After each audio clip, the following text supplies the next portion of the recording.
കവളപ്പാറ ദുരന്തം കഴിഞ്ഞിട്ട് ഈ മാസത്തേക്ക് 5 വർഷം തികയാൻ പോവുകയാണ്. ഈ അവസരത്തിലെങ്കിലും ഒരു ചെറിയ ക്ലാരിറ്റി എനിക്ക് ലീഗിൽ നിന്ന് വേണം.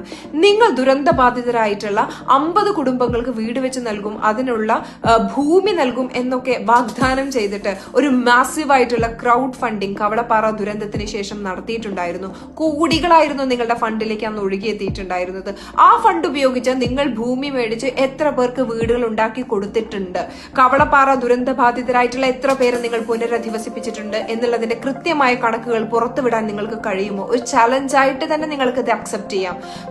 കണ്ണാടിപ്പൊയിൽ, വെളുമ്പിയം പാടം, അതുപോലെ തന്നെ പൂളപ്പാടം എന്നീ സ്ഥലങ്ങളിൽ നിങ്ങൾ സ്ഥലം മേടിച്ചിട്ടുണ്ടായിരുന്നു.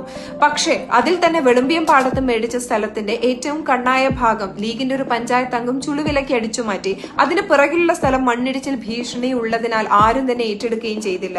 കണ്ണാടിപ്പൊയിലും പൂളപ്പാടത്തും വീടുകൾ ഉയരുന്നുണ്ട്. ആർക്ക് വേണ്ടിയിട്ടാണ്? ഇതിനോടകം തന്നെ സർക്കാർ 128 കുടുംബങ്ങളെ, കവളപ്പാറ ദുരന്ത ബാധിതരായിട്ടുള്ള 128 കുടുംബങ്ങളെ പുനരധിവസിപ്പിച്ചു കഴിഞ്ഞു.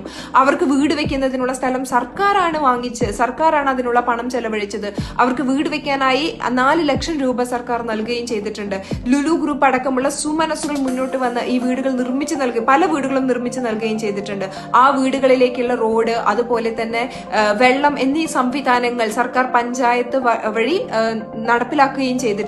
ഇത്തരത്തിൽ കൃത്യമായിട്ട് കോടികളാണ് കവളപ്പാറ ദുരന്ത ബാധിതരെ പുനരധിവസിപ്പിക്കുന്നതിനായി സംസ്ഥാന സർക്കാർ ഇതിനോടകം തന്നെ ചെലവഴിച്ചിട്ടുള്ളത്. ക്യാമ്പുകളിൽ ആയിരക്കണക്കിന് മനുഷ്യരുണ്ടായിരുന്നു. അതിൽ അപേക്ഷിച്ചവർക്കൊക്കെ 10,000 രൂപ ഇമ്മീഡിയറ്റ് ഫണ്ടും ഈ സർക്കാർ നൽകിയിട്ടുണ്ടായിരുന്നു.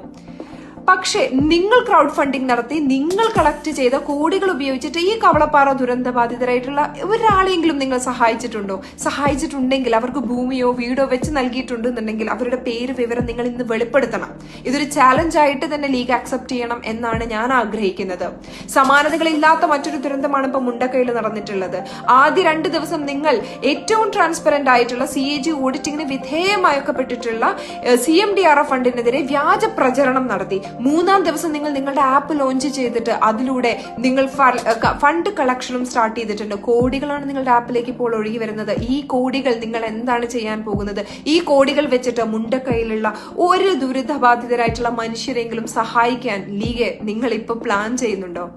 എല്ലാവരും പറഞ്ഞ് ചിരിക്കുന്ന ഒരു കാര്യമുണ്ട്, ലീഗ് പിരിക്കുന്ന ഫണ്ടൊന്നും മലപ്പുറം വിട്ടു പോവില്ല, അതിനി കത്വ ഫണ്ടാണെങ്കിലും അത് മലപ്പുറത്ത് കാണും എന്നുള്ളത്. ഇത് തന്നെയല്ലേ ലീഗ് നിങ്ങളുടെ ഓരോ ഫണ്ടിന്റെയും അവസ്ഥ? കഴിച്ച ഭക്ഷണത്തിന് വരെ കണക്ക് പറയുന്ന ലീഗ് ഈ കാര്യത്തിലെങ്കിലും ഒരു കൃത്യമായിട്ടുള്ള ഉത്തരം പറയുമെന്നുള്ള പ്രതീക്ഷയോട് കൂടിയിട്ട് നിർത്തുകയാണ്. എന്താണ് നിങ്ങൾ കവളപ്പാറയിൽ ചെയ്തത് എന്ന് വീണ്ടും നിങ്ങളെ ചോദ്യം ചെയ്തുകൊണ്ട് അവസാനിപ്പിക്കുകയാണ്. നന്ദി.